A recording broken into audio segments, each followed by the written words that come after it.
So starting the test drive in this Kona Limited, this 1.6 liter with a turbocharger, it puts in work, especially for a vehicle like this.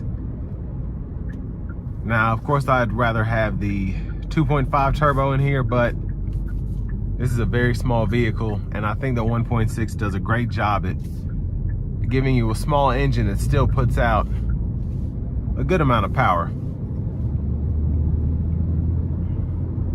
Now, you won't win many races with it, but it definitely helps when you're trying to accelerate.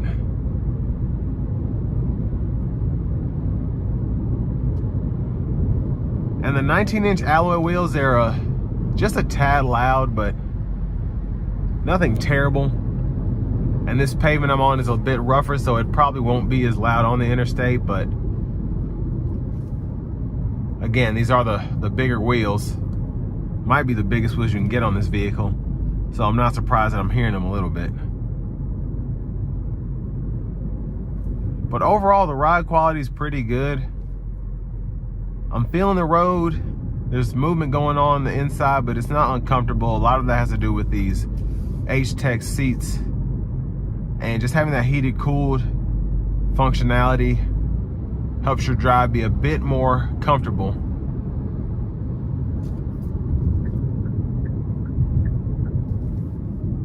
But we're gonna test out the smart cruise and all that when we get on the interstate here momentarily.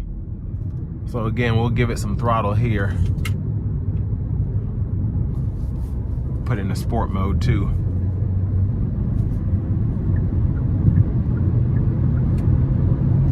And I love having that camera that comes up when you put the blinker on either side, because especially merging on that, I don't want to call it a terrible, but I call it a terrible merging point there, just because people are coming from one side and you're merging from the other. It's nice to be able to see if someone's behind you, especially if they're further back. But here we have the lane centering system, as well as the adaptive cruise control. And as you can see, road noise isn't as bad on the interstate here. And again, this stretch of interstate's also not as smooth as I thought it would be, but I mean, the road noise, especially with this Bose sound system, probably won't be a huge deal. If you're someone like me that does not drive without the radio on. But again, it's also not overly annoying. I'm gonna put this back into normal mode.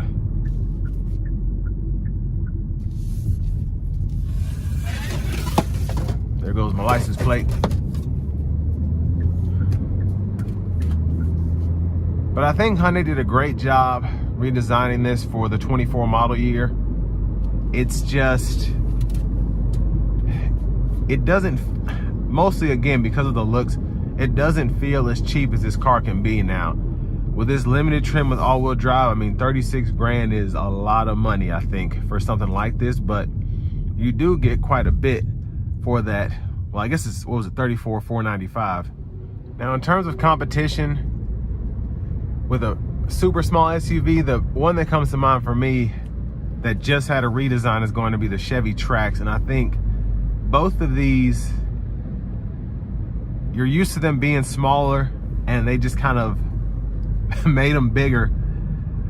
And you kind of have to give them credit for that, because they're roomy vehicles that are relatively inexpensive and pretty good on gas. And a lot of people don't like these turbocharged smaller engines, but they do get the job done, and they're more fuel efficient than having a V6 or something in one of these, which may or may not work based on the size here.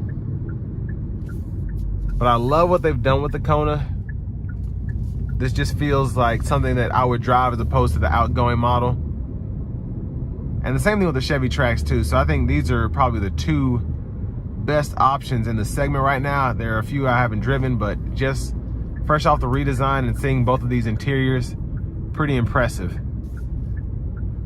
And this will bring me to the end of my review of this 2024 Hyundai Kona Limited with all-wheel drive.